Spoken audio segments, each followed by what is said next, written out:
Bleu grenat, la couleur de notre sang. Dans la victoire comme dans la défaite, nous sommes catalans. Bonsoir mes amis.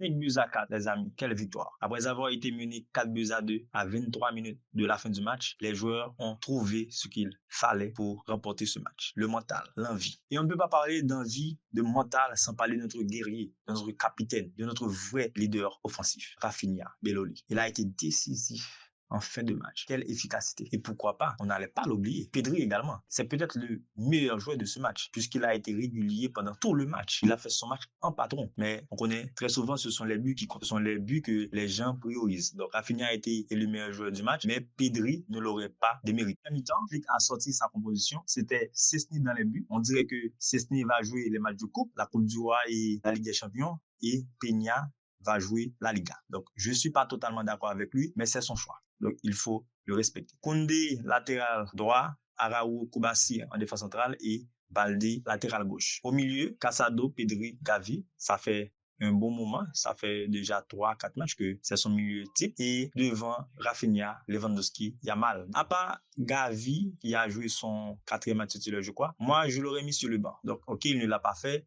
Ok, ça se comprend puisque Gavi, dernièrement, joue très bien. Nous avons vu en première mi-temps que nous n'étions pas à la hauteur. Tout comme Benfica n'était pas à la hauteur. Sauf que ils ont compris comment faire déjouer cette équipe de FC Barcelone avec des appels et des contre-appels. Surtout, il y a un joueur qui s'appelle Araújo qui ne défend pas très bien, qui ne sait pas comment anticiper. Ça, on le sait déjà. Il est bon dans les duels aériens, il est bon dans les duels corps à corps, mais quand on parle de lecture, il a des problèmes. Donc, on a beaucoup souffert, surtout que ce n'était pas un Koundé des meilleurs soirs. Donc, Koundé n'était pas intéressant également. Donc, Koundé, Araújo sur le côté droit, nul. Surtout face à cet ailier gauche qui a dominé Koundé et Araújo. Donc, on a beaucoup souffert avec les appels et les contre-appels. Et on a vu également une équipe qui a eu ce petit problème de pressing. Donc, le pressing ne fonctionnait pas comme d'habitude. On a eu ce petit problème. Yamal n'était pas dans ses bons soirs. Raphinha également, il a raté quelques occasions et il ne jouait pas très bien, même s'il a été efficace en première mi-temps, mais ce n'était pas son match. On a vu seulement Pedri en maestro et Baldé. Félicitons-le. Baldé fait encore un match exceptionnel. On le critique souvent parce qu'il est nul, parce qu'il ne joue pas avec sa tête, mais lorsqu'il est bon, lorsqu'il fait les efforts nécessaires, lorsqu'il offre des solutions devant, on doit le féliciter. Donc, il a été correct, tout comme Pedri. Donc, peut-être c'était les deux meilleurs joueurs du FC Barcelone dans la première mi-temps. On peut souligner également Koubassi qui n'était pas mauvais, mais le fait qu'il joue à gauche, ça pose un petit problème.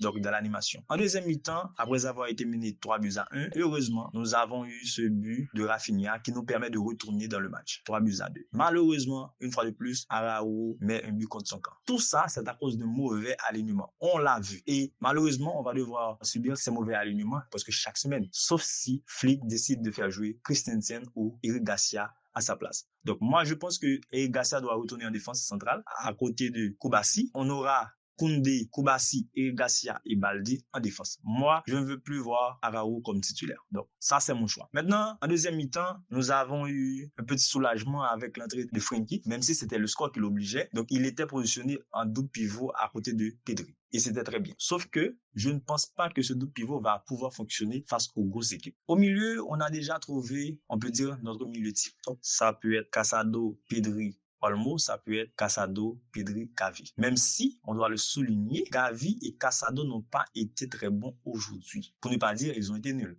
Donc, ils n'ont pas été très bons. Peut-être que c'est à cause du pressing des joueurs de Benfica au milieu. Ils ont opéré en contre-attaque, mais c'est à cause de leur façon de jouer. Peut-être que Casado et Gavi n'ont pas sorti un très bon match aujourd'hui. Donc, avec l'entrée de Firmino et Pedri, on a vu que l'équipe était un peu mieux. On a vu Firmino qui a opéré comme ailier pur aujourd'hui et il a fait son match, tout comme il l'avait fait face à Atlético Madrid. Il a fait son match comme ailier. Il a fixé et a donné tout ce qu'il pouvait. C'est ce qu'on attend de lui, même si pour certains, Flick est en train de le brider, mais il est en train également d'apprendre quelque chose dans un nouveau rôle. Bravo à Firmino pour son match. Donc, il nous a beaucoup aidé en deuxième mi-temps. Et on a également vu quelque chose que Xavi avait l'habitude de faire. Ce fameux 3-2-2-3.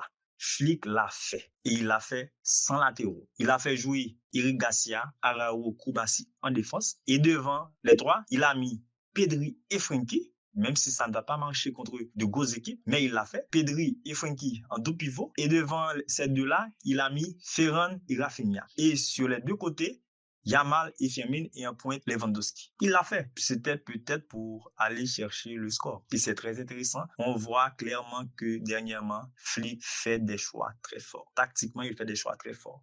Il prend des risques, il invente des choses et c'est ce qu'on demande à un entraîneur, de trouver des solutions. Même si, à un moment donné, il va falloir rester fixé sur un plan de jeu, sur une animation, mais il faut trouver la meilleure animation possible. Mais c'est en cherchant qu'on va trouver la meilleure animation avec l'effectif qu'on a. Surtout, on a des points faibles avec Araujo en défense, avec Frenkie au milieu, avec Lewandowski en attaque. Ce sont 3 joueurs importants, mais 3 joueurs avec des points faibles qui peuvent nous déranger à plusieurs moments, bien à n'importe quel moment dans un match. Araujo, Frenkie, Lewandowski, ils sont bons, mais ils peuvent sortir une bourde à n'importe quel moment du match et qui nous coûte le match. Donc, c'est à Flick de trouver la meilleure solution pour l'équipe et il l'a fait en seconde mi-temps. On a vu que malgré que l'équipe est menée 4-2, les joueurs étaient calmes. Ils savaient qu'ils pouvaient retourner à n'importe quel moment du match. Félicitations à Flick, félicitations aux joueurs. Ciao, ciao.